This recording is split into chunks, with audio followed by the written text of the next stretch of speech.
Folks, I honestly don't even know where to begin. The Never Trump movement has gone too far. They've made it personal for me now. I want to clear something up real quick before we begin the program, because this needs to be brought up. 2 weeks ago, I was asked to leave Red Millennial, the online publication I was contributing for, made up of college conservatives and millennial-aged conservatives. I was asked to leave because I do not support the Never Trump movement.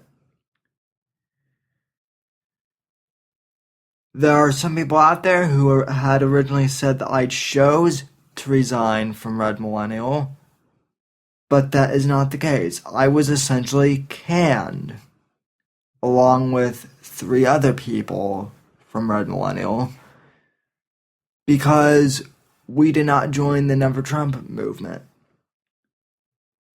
Now, folks, as I have said in the past, I do not agree with everything that Donald Trump says, necessarily. I don't like his approach towards certain things. I don't believe that he has the best manner of speaking. But I have also said from the beginning of this election cycle, folks, that I will stand by whoever our candidate is in the Republican Party. And folks, that is Donald Trump.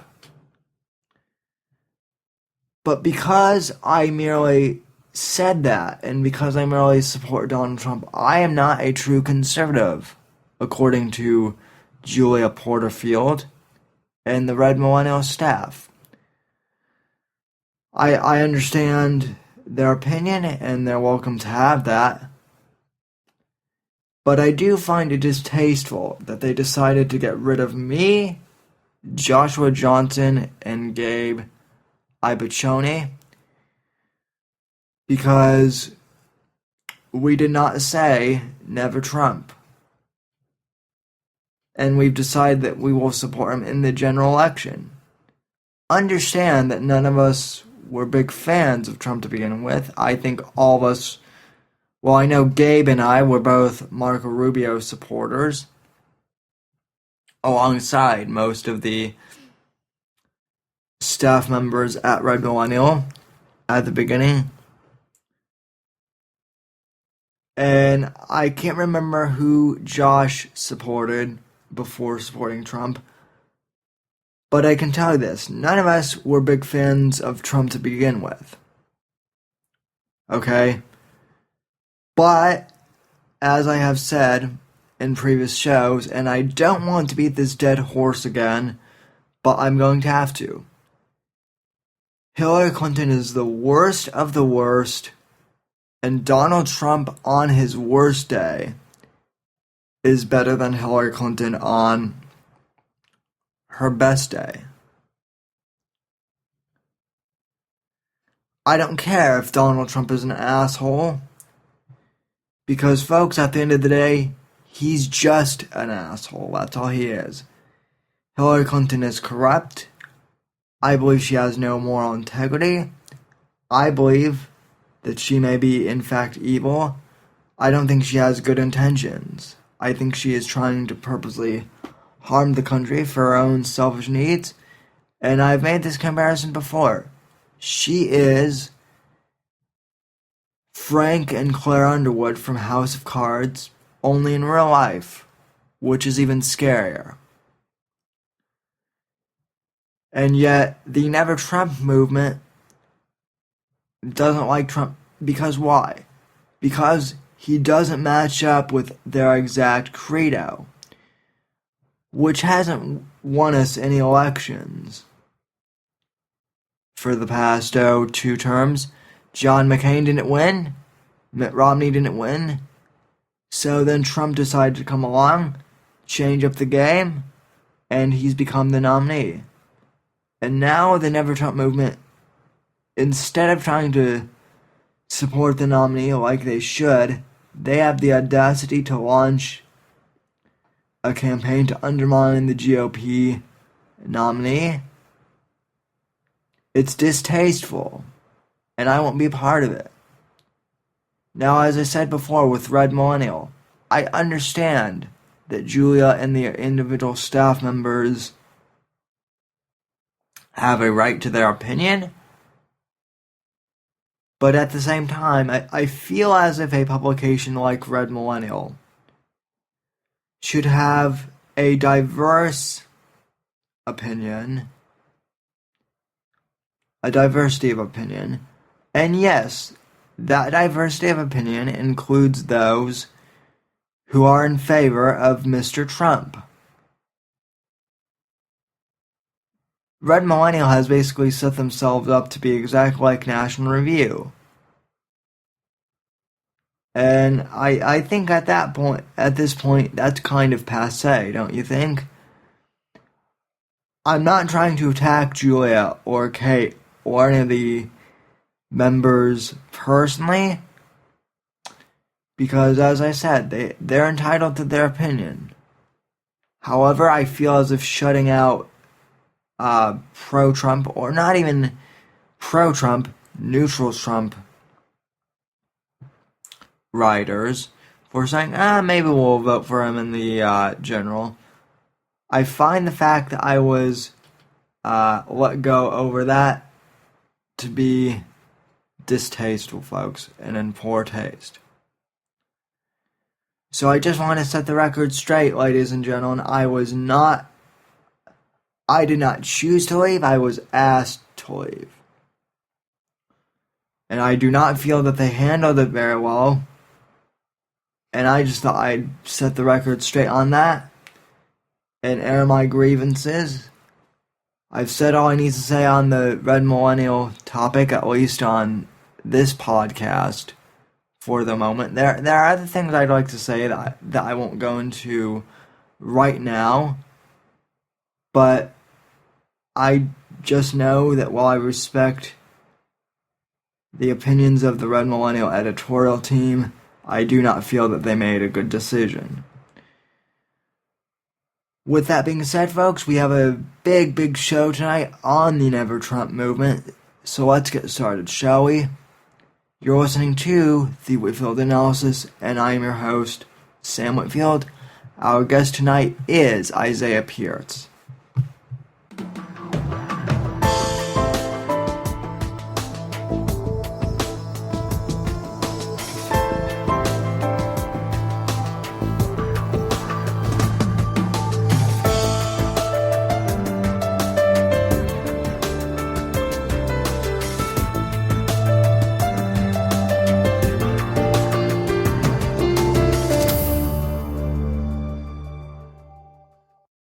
As usual, folks, we have a jam-packed show tonight, so I won't waste any time with introductions. I'll just list out the contact info. As usual, our voicemail line is 941-564-5805. You can call and leave a voicemail anytime, and I'll play it back on the next podcast. You can follow me on Twitter, at @SamDeVille_NGC, hashtag WRA Radio Show. And my email address is sam@thesamwhitfield.com. Without further ado, I'd like to bring on our guest, Isaiah Pyritz, because we have a lot to talk about regarding the Never Trump movement.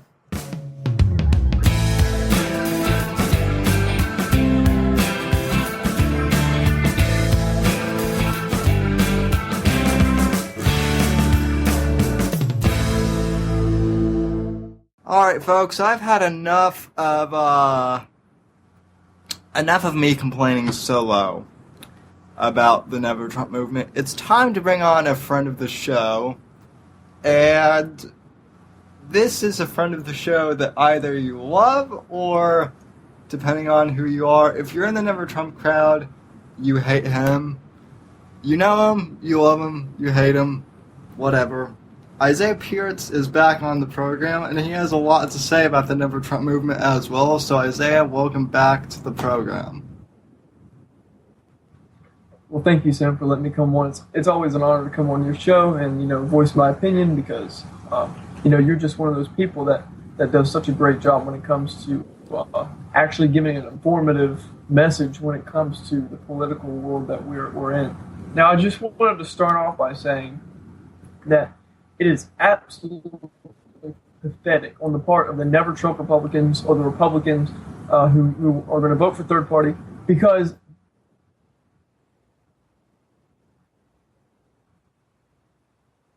they have this belief, this very odd belief that somehow defeat Hillary Clinton, but at the same time defeat Donald Trump. And it's absolutely astounding because it's not realistic. These are the type of people that say be pragmatic, be realistic. Well, I'm telling you, you need to be pragmatic and be realistic because it's either Trump or Clinton. And you have these people who think that it's Trump's duty to appeal to them. Trump has won the nomination. He's broken the record for GOP votes ever held. Yeah, he didn't win the majority because he was running against 16 people. You want to compare him to someone like Ronald Reagan? Ronald Reagan had just a few opponents. H.W. Bush was his main opponent. And of course. So, of course, he's not going to get the majority of the votes, but he's got the plurality of the votes. And it's just astonishing, Sam, to see these people that think Trump's got to make a personal appeal to them. These are the same people back in 2012, back in 2008, that said we had to support the nominee no matter what. The same people that said if we don't support them, the Democrats going to win, Obama's going to win. But now, all of a sudden, that seems to be the least of their concerns. Now, all of a sudden, principle and citizenship shows up as if they're doing country a favor by standing up for what they think's right. If they really cared about standing up for what was right, they would have opposed Mitt Romney in 2012, and they would have tried to fight for a more conservative candidate. They would have opposed John McCain in 2008 and Rudy Giuliani, and would have tried to go for someone else. But that wasn't on their mind.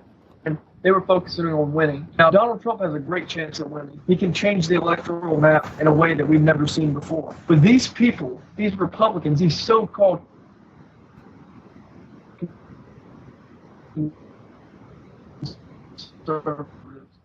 they are doing everything in their power to make sure that Hillary Clinton's elected the next president of the United States. They don't realize what's at stake. We've already talked about on the show what's at stake. And it bothers me so much. You have these people that say, I'm just one person, I'm not going to change anything. Yet they're sitting there on their Facebook voicing out why Trump's terrible. They know who they are. They know who they are, and you know who they are, Sam, who I have frequent arguments with. This one person in particular said, Trump's got to make his case to the voters. Trump's made his case to the Republican voters, and he's won, and like as I've said before, with a record amount of votes.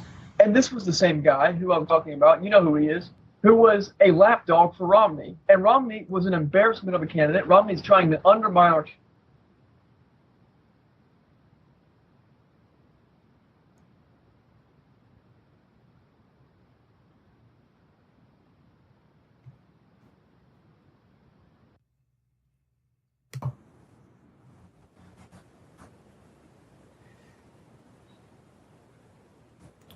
Okay, so anyways, so they can't vote for him. Well, that wasn't. These were the same people that voted for Romney. Romney wasn't a conservative. Now, there are people that would defend that statement and say Romney was a conservative. Romney said that he didn't want to return to Reagan-Bush. He said it was a flawed system. He said he was pro-gun control. He crafted he was the architect for Obamacare.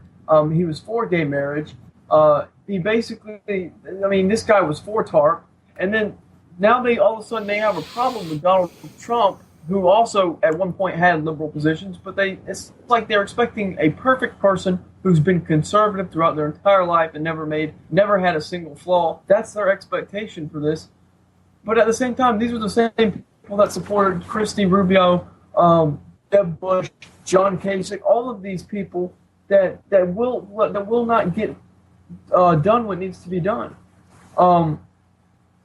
And what's the end game here? What is the end game? The end game's either Trump gets elected or Hillary gets elected. There isn't going to be Hillary Clinton getting defeated as well as Donald Trump. You're living in alternative reality if you think that's going to happen. Trump has a real chance to change the electoral map. There was a poll where he was tied with Hillary in Oregon. He's 6 points behind in New Jersey, which is a very reasonable amount for a Republican, and he's doing very well in the Northeast. So people who think that just dismiss the chance that he could change the electoral map, they're absolutely, asinine. And you have people who say, I'm just one person. I don't have influence over this. And this jackwad knows who he is. You have a duty as a citizen to vote. And you also have a duty to vote for the person with the most conservative principles. This is if you are a conservative and you believe in the conservative principles and the principles that made this country great. You have that duty. Okay? You can't just sit on the side and say, let's let America go to hell because I don't like the candidate and he's mean and he said rude things. Okay? Trump doesn't have to court your vote. Trump won the nomination, okay, of the conservative party. That should be good enough for you to go out and defeat him against a serial liar, someone who is behind the most corrupt things that we've seen in American politics, someone who's responsible for the death of 4 Americans, and then blames the families and says they're liars, someone who says that rape victims should always be believed, but not in the case of her husband. I mean, this is absolutely insane that they just think that, they're going to throw their hands in the air and let the chips fall where they are. You have a duty as a citizen to get out there and to stop Hillary Clinton from becoming the next president of the United States. Because if you don't, the Supreme Court's gone, and the country will follow right after the Supreme Court because they are going to legislate from the bench in a way that is so liberal and progressive that America will no longer be recognizable from what it once was. And this is falling on the blood. This is going to be on the hands. This is going to be blood on the hands of the Never Trumpers. They say it's not our fault if Trump loses, it's Trump's fault. It is your fault because Trump won the nomination. The people that once said that we had to support the nominee are now backing out of it. The people that once pushed for the pledge for Trump and everybody else to back the nominee are now backing out of it. The people that backed John McCain and said we got to back him no matter what, they're backing out of it. The people that backed Mitt Romney, they're backing out of it because, it's different for Trump because Trump is somebody who's not going to back down. Trump isn't playing Mr. Nice Guy like John McCain and Mitt Romney where they just throw little softballs at their opponent. Trump is going to take down Hillary Clinton, and the fact that you have people that claim to be conservatives want to sit on their hands and do nothing about it is beyond despicable, and they shouldn't call themselves conservatives because you're damn sure not a conservative if you're going to sit there and let the country go to hell because you're offended by the candidate and you don't think he matches your specific criteria. So I would say to the Never Trumpers, get over yourself and let's get this country back to what it's supposed to be. It's constitutional, the constitutionality of the country. And it aggravates me. It really does. And you have these know-it-alls. They know who they are. That just think that everything is a simulation and this is how this is going to end up and this is how this is going to end up. They go everything based on stats. The same people who thought Ronald Reagan was going to lose miserably to Jimmy Carter in 1980, we still got that mentality apparently. I mean, you are looking at some of the most pessimistic, never Trump people I've ever seen. These people are so pessimistic, and they wonder why the country is in such a pessimistic mood. It's because people like them that say that they're going to sit on the butts and not do anything. Well, I mean, they're paradox of themselves. Yeah, I agree. Well, what's really telling to me is you have people like Rush Limbaugh and Ann Coulter who are two conservative icons, and they've been doing this for years, and they've both said that they're going to support the nominee, whoever it may be. So Rush is supporting Trump now. He hasn't endorsed him on his show, but he doesn't need to because Rush has always said to support the Republican candidate. Now these Never Trumpers, some of them are saying that like Rush Limbaugh is abandoning his conservative principles. I don't understand this notion. People like Rush Limbaugh made the conservative movement into what it is today. We wouldn't be there. We wouldn't be here without Rush Limbaugh. I wouldn't be here as a talk show host without Rush Limbaugh. And so for certain people to say, oh, well, Rush is no longer a conservative because he's okay with Trump. I mean, here's the other asinine thing, Isaiah, and you and I have talked about this before. I'm not that big of a Trump fan comparative to some other people. Meaning that I don't absolutely worship Trump, like some of the people like Milo and whatnot, which is fine, that's their prerogative. But just because I support Trump, I'm now just as, crazy as they are. And it's like, well, that's the problem, Sam. There's these people that think that you can't support Trump without being some hateful, racist bigot, when in fact that's not what he stands for. If people actually listen to what he's standing for and not 20-second or 10-second sound bites from CNN and MSNBC, they would understand what Trump really stood for. And, they're not helping their case when they're going and throwing rocks at police cars and throwing eggs at people at rallies. But some of these same people, some of these same pathetic never Trump Republicans are saying that these protests are Donald Trump's fault. And it is pathetic on their fault. On their part. They're not conservatives, the people saying this. Right. And the thing is, I don't worship Trump. I told you before, there's many things I don't like about Donald Trump, but there's many things I don't like about Hillary Clinton, and much more that I don't like about Hillary Clinton. Right. The thing is, if Trump does 1/3 of what he says he's going to do, or even 1/5 of what he says he's going to do, I want to have that over Hillary Clinton, because I hope Hillary Clinton doesn't do 1/10 of what she says she's going to do, because she's terrible. She's the exact opposite of what this republic stands for. She believes in a Scandinavian socialist, paradise that doesn't exist. And we are on our way to the way of Greece and the other countries that are just laden in debt because we think that we got to pay for college and things like that. And you have people like Trump that are saying this needs to stop. But apparently some people got their feelings hurt and they don't want to support Trump. And that's just not in their conservative principle. But they didn't have a problem supporting Romney, who had some harsh words for Ronald Reagan and was a surrogate for the left for a long time. Romney ran to the left of Teddy Kennedy on many things, and he took part in gay pride events over there in Massachusetts back then. Even to the like I said, to the left of Teddy Kennedy, but yet he was conservative, and we had to support Mitt Romney no matter what compared to Donald Trump.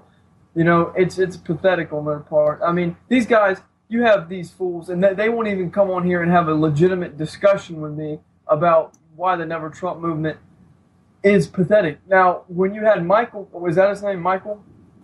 Yeah. Michael. When he came on, we had a great discussion. And he, at the time, I don't know where he is now because I don't talk to him. He was not Never Trump at the time. It actually turned out he was basically saying why we should not have Trump as a nominee, and we should have.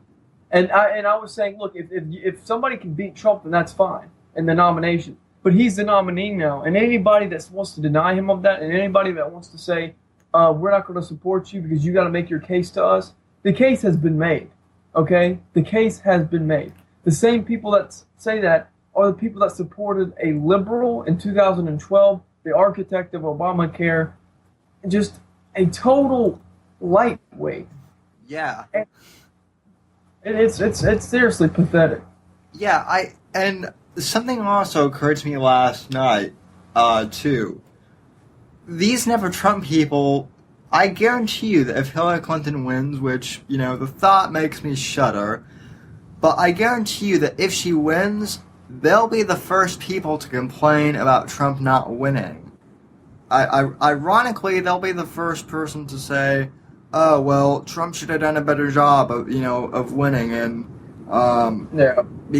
I mean, that's just how they'll be. And I also think, I think that there are some people, honestly, Isaiah, who have gotten so used to complaining, because as conservatives, right, let's face it, a lot of us in conservative commentary have been complaining for the last 8 years under Obama. I have, you have. But the difference between me and some other people is I think those people actually like to complain, some of them. I mean, I've I noticed. know you have these talk heads that are on Facebook, and this one guy doesn't even have a profile picture of who he is. Um, you know what I'm talking about. And he's always got something smart to say. Okay, he's always tries to throw, like, it's like this guy opens like a dictionary and tries to find a new word to use for each statement, to make himself look better than everybody else. And he tries to say, well, Trump's got to make some personal appeal to me because he's just got a high sense of bravado that I don't agree with. Okay, and the fact is, this was the same guy that I'm talking about who said that he would vote for a dog before he voted for Hillary Clinton, and he was going to support the nominee no matter what. Now all of a sudden, that his person got tossed. Whoever 3 or 4 people that he supported, he wants to try to, I don't know, he wants to try to undermine Trump, and it really doesn't make sense to me. It's like, do you guys want Hillary to win or Trump to win? And they want both, but you can't get both. Right. Well, and in this person's defense, I've had you have more issues with him than I do, and I've actually talked to this person. I'm trying to save him because I do think he will eventually come around, but my problem with like you said, with people like this, is like I said, I think a lot of them have a kind of like a masochistic attitude. They love to complain about how bad the left is, and like I think that like a lot of people like, okay, I'm just gonna come out and say it. I think some of the people at Red Millennial, the publication I formerly contributed for, I respect the individual opinion of the editors not to like Donald Trump. Okay, I understand. Okay, let me just say this. I think we all understand the case against Donald Trump. Okay. And in fact, like, I think many of the criticisms of Donald Trump are valid. However, all I said at Red Millennial was, yeah, I might not agree with Donald Trump, but he's better than Hillary Clinton.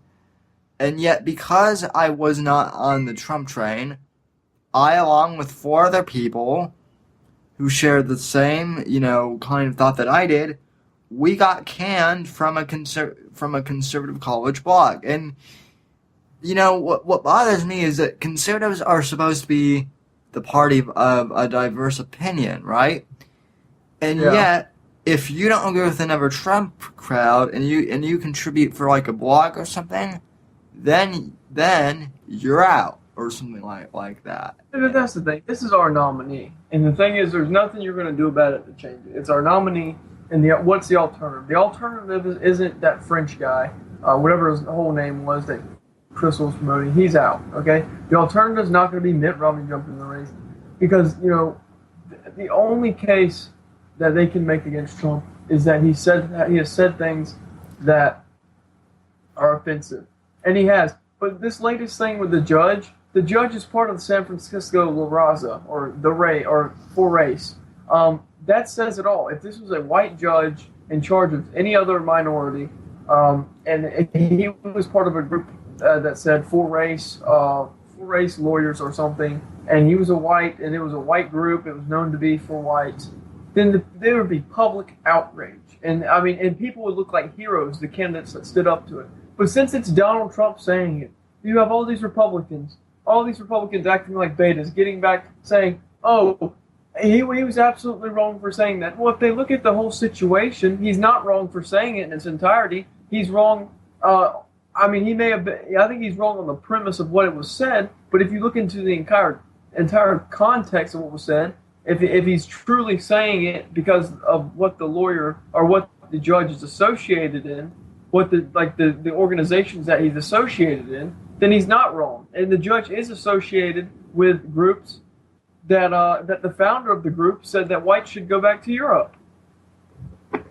Yeah, I mean, I completely agree, and I think that like here's the thing with me. Why are we talking about the judge? Why are we still talking about Trump's flaws? This is the other thing that drives me crazy. And absolutely, I just I always overwhelm you because I have so much to say, but it's like they have a problem with Trump's personality, but they don't. It's like they have more of a problem with Trump's personality than they do with Clinton's record and Clinton's lack of touch with the American people. She's responsible for the death of 4 Americans. And the thing is, she frames it on their families and says they're lying. She says the families are lying about what happened. And, she's had so many scandals, it's hard to number. And all the people of these scandals, all the victims of these scandals have said the same thing, that they've been threatened by them. But yet all these people are somehow liars. And Trump's a mean, big bully, and we shouldn't vote for him. And Trump's got to make his case to us because between Trump and Clinton, a literal psychotic, evil woman and somebody who they think is mean, they're having a tough time deciding whether or not they should vote for the guy who they think is a little bit too tough on his tone. I mean, seriously, these people need to get real. They need to look at themselves in the mirror and say, am I going to go out there and stop Hillary Clinton from becoming president? They don't have to vote for Donald Trump directly, but they can vote for Donald Trump by voting against Hillary Clinton, and that's how that's how they should look at this race. So what? You may not agree with Donald Trump on half the issues, a third of the issues. You may not just like his tone, but you should go out there and vote for him to vote against Hillary Clinton. Because if you vote third party, you may think you're voting against Hillary Clinton, but in reality, you're handing her the election because those are votes that should go to Republicans because most of these people are normal Republicans. Isaiah, this is why I love bringing you on. I mean, I know that you said you talk over me, but honestly, I'm thoroughly enjoying this because every talking point that I had laid out in my kind of outline for my show, you've already hit. You've already done my talking, for me, and I honestly love that because the less stuff I have to do, because. I'll freely admit that, it's Saturday and I kind of like to be lazy, especially since I've been fighting all these Never Trumpers all week long. But, I love that you get this because I've tried explaining these very simple points. It's like, look, I don't like Donald Trump on everything either. Okay, I don't call him daddy like Milo Yiannopoulos does or something. I'm not, I'm willing to concede that the man has flaws.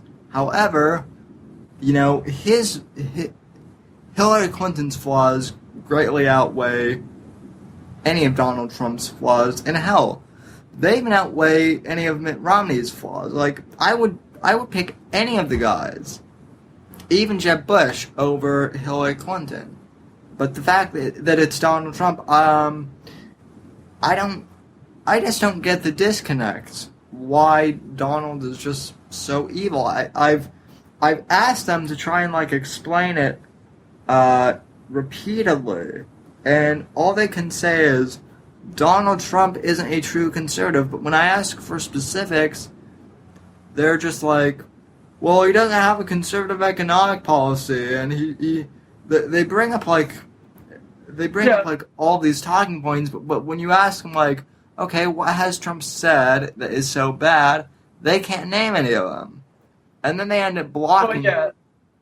Well, they go to things like, well, his trade policy is common sense. Now, when you if you look at it, what he's saying, it's common sense. But when you just say fair trade, of course, fair trade is kind of a concept that a lot of conservatives, as well as I do, disagree with. But it's not necessarily fair trade.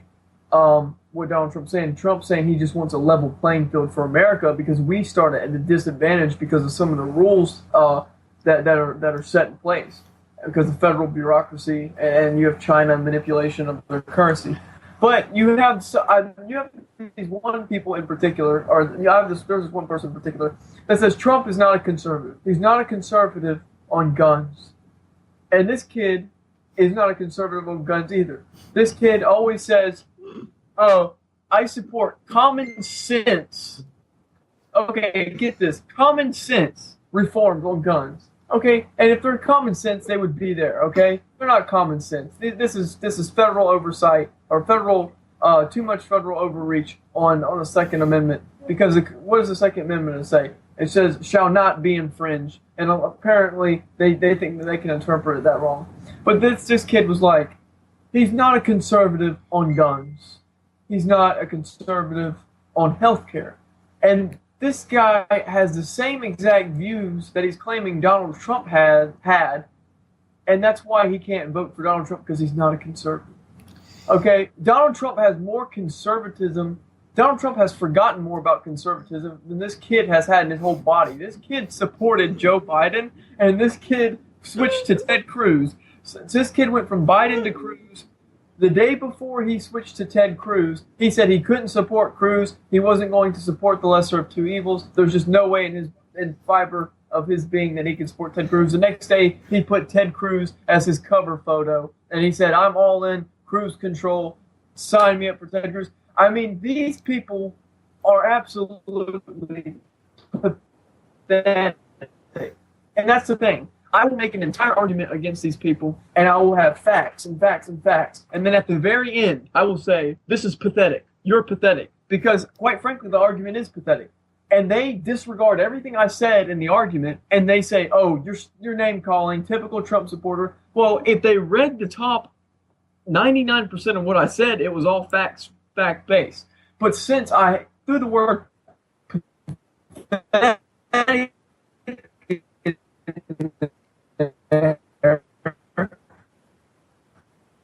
or in the case of this kid, narcissistic, all of a sudden, all the facts I stated, and he wants to try to, be big boy and say, "Oh yeah, let me be the adult in the room." When the fact is, I was stating facts, and it aggravates me that some of these people are so blindly against Trump, and they so blindly want Hillary Clinton to be president, that they ignore the facts that I've stated. And the thing is, they ignore these facts, and they pull out little things that I've said, such as pathetic, like I've said over and over and over again, because they think that can discredit my argument. But the fact is, they just don't want to address the issues. And this kid knows who he is. I mean, if he wants to come forward and debate me, we've talked about this. This is fine. And now I'm going to be exactly the same as how I am now. So I hope that doesn't scare him off again for the third time. But Well, I will admit you. Well, I will admit you can be a little intense sometimes, but I mean, so am I. The way I see it, I'm kind of like, and pardon my French, but fuck it, we have an election we have to win, because if not, the Hillary Clinton, as I call her, yes, I said that word, is going to win the election and screw up America. And well, yeah, but like I said, I would be able to perfectly understand the Never Trump movement if Hillary Clinton did not have a crooked past, and she was just a genuinely concerned American who her view on America was different than Trump's. I can understand the Never Trump movement if that were the case.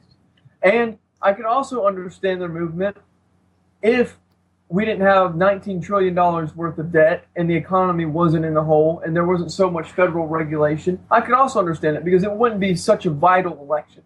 But when you have an election that is literally deciding the fate of your country, it is absolutely asinine to say, "Well, I'm just going to sit out because this guy doesn't match up as closely as I wanted him to with me," or this guy has said, as some of these political social justice warriors say, misogynist, xenophobic, and bigoted, when they know that's not at all the case. There are some things he said that we don't agree with, but that's the thing. You're not going to agree with everybody on everything. And what's the end game? It's going to be Trump or Hillary. You cannot defeat Donald Trump and at the same time defeat Hillary and vice versa, because one of them is going to be president. And if you're choosing to vote third party, you're choosing for Hillary Clinton. How so? Because you're a normal Republican voter. And when you say, "I'm not going to vote Republican this time," you're saying, "I'm voting basically in defiance of the Republicans to throw it away to the Democrats to show them not to do that again. And that's what they're doing. And you have all these people, you got to earn my vote. You know, Trump's earned their vote. He's won the nomination. He's made the bigger tent party. Okay, this is what the GOP's always wanted. But all of a sudden, the GOP doesn't want it anymore because it's somebody that's going to end their party games. He's not an insider. He's not, he's not part of their whole, echelon of establishment people. Right. I mean, that's the other thing I want to talk about too. This election, the one thing that a lot of never Trump people always focus on is, well, Trump isn't very versed in economics or foreign policy. He's all about the culture and all of that. And it's like, dude, have you been paying attention? This election is all about the culture. Like this election. Honestly, Isaiah, I don't think national security or economics really play a part in this election at all.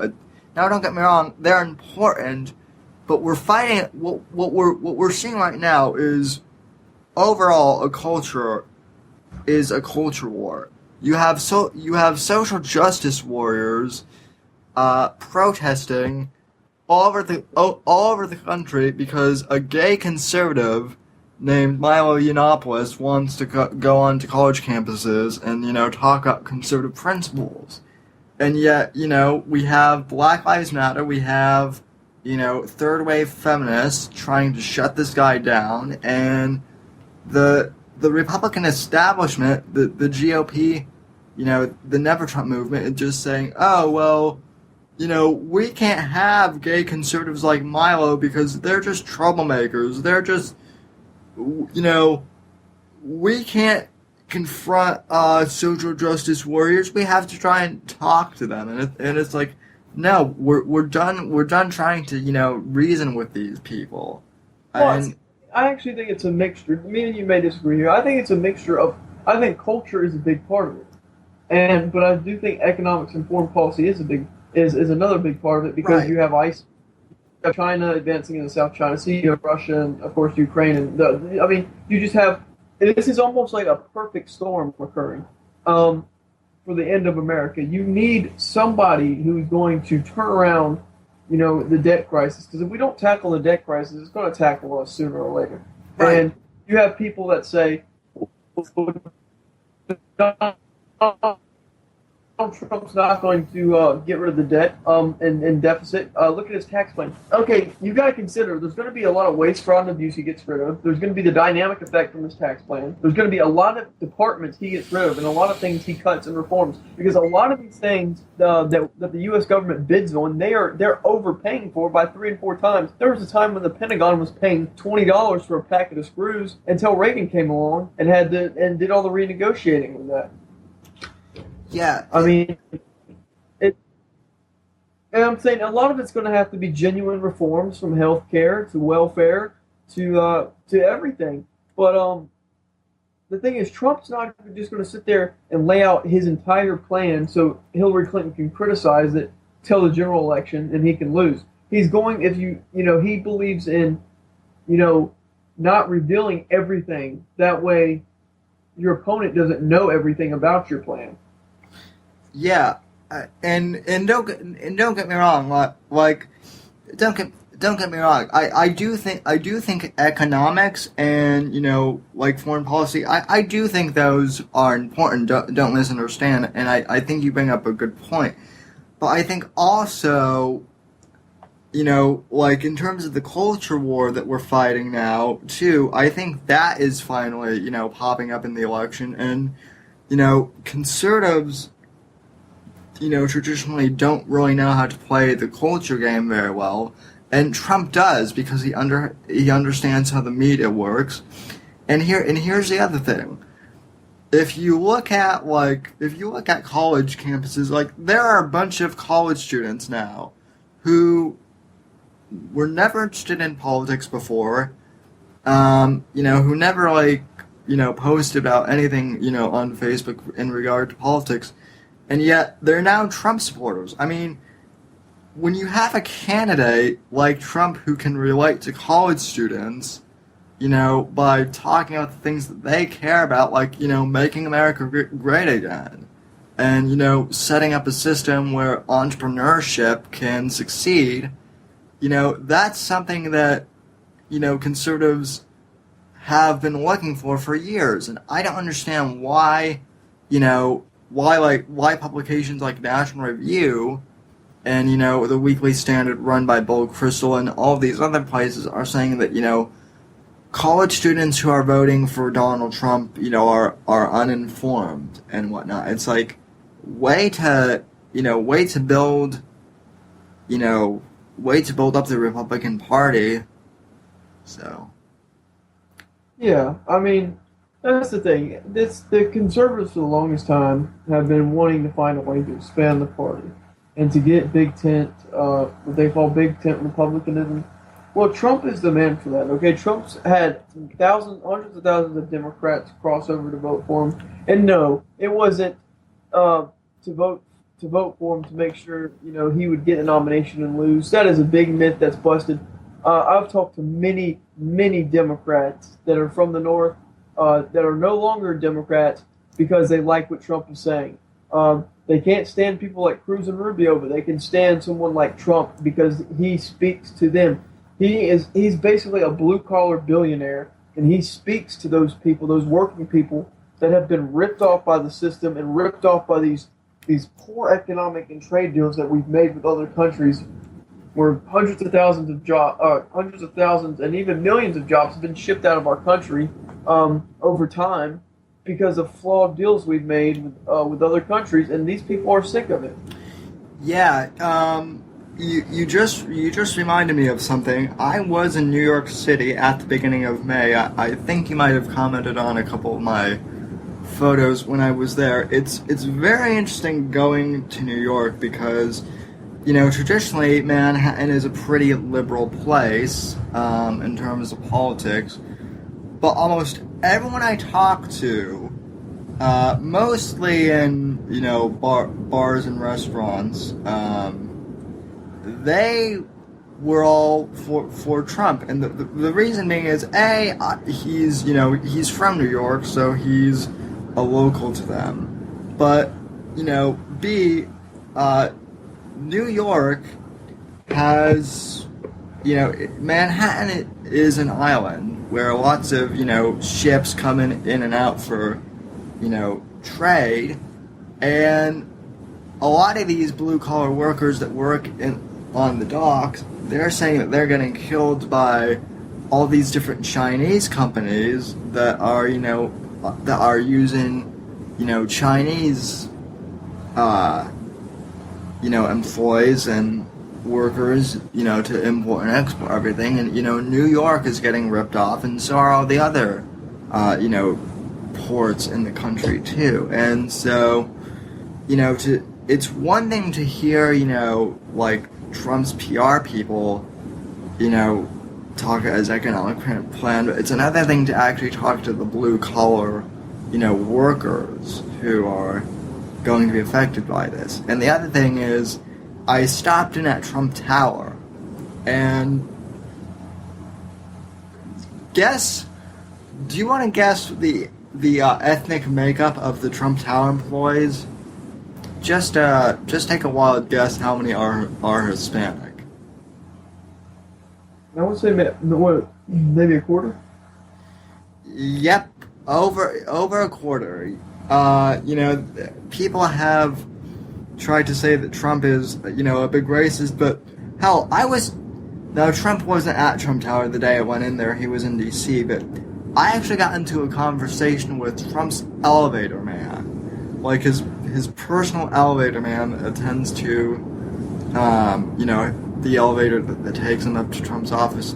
He's worked for Trump for 30 years, and he's this Hispanic guy. I can't remember his name off the top of my head, but it just goes to show that, like, people who are criticizing Trump for all these race issues have no idea what they're talking about, because you go into Trump Tower and, like, a quarter of the employees are Hispanic.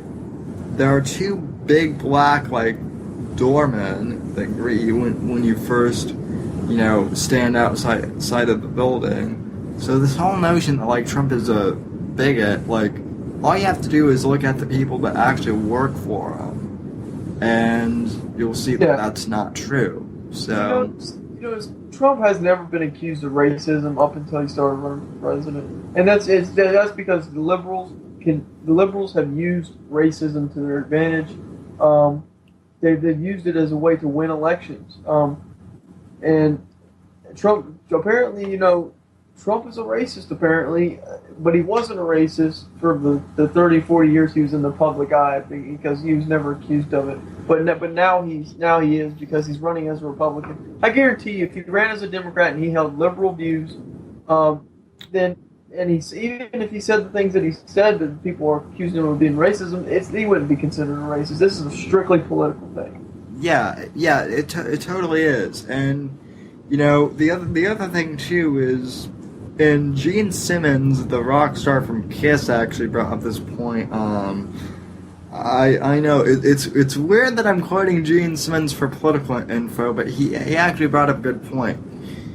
If you look at Trump, the way someone raises their kids, you can tell a lot of person by the way their kids turn out. And all of Trump's kids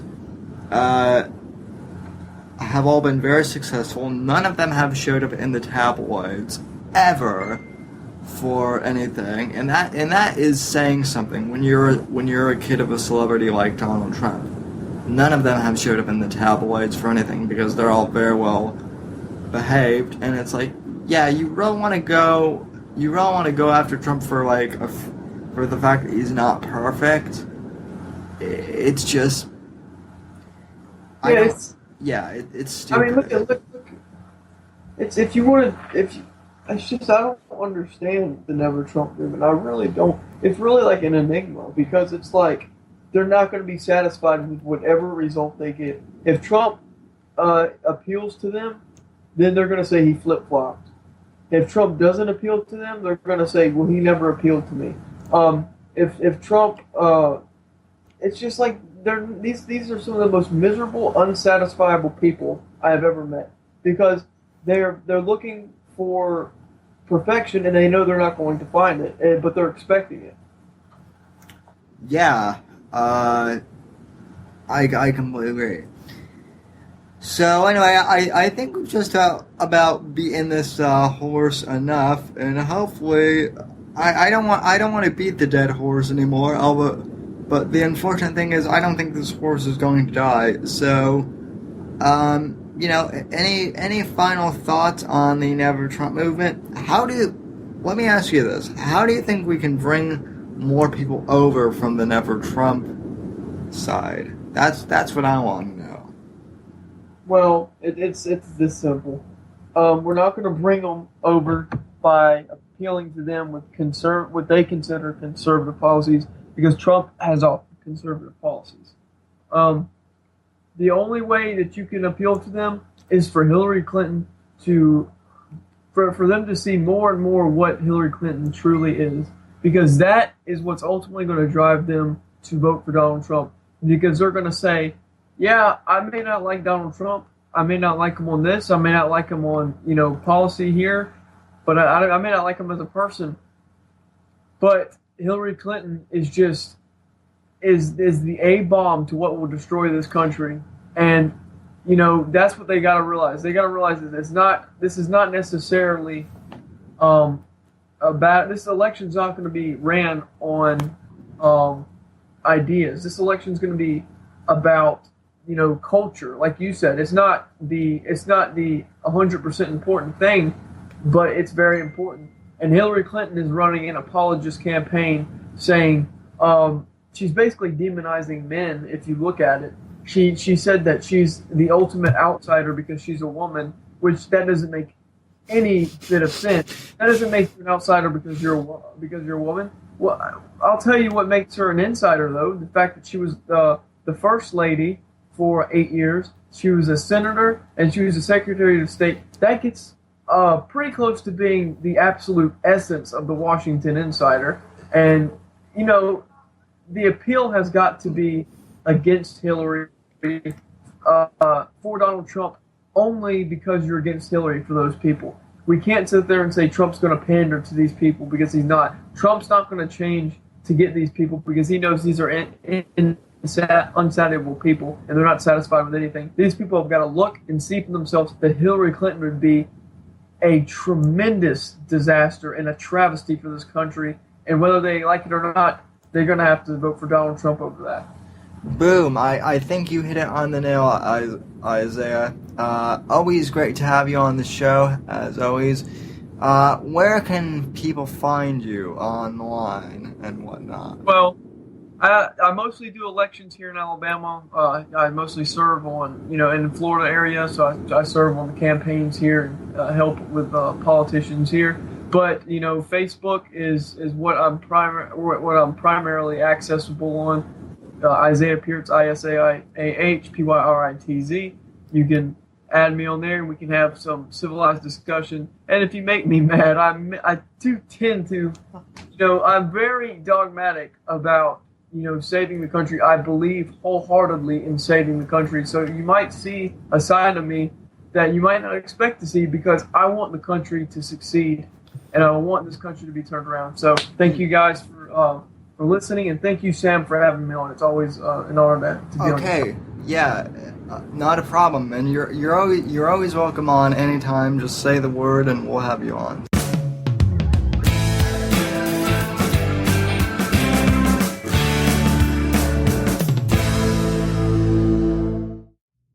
Well, folks, say what you will about Isaiah, but he does not mince words.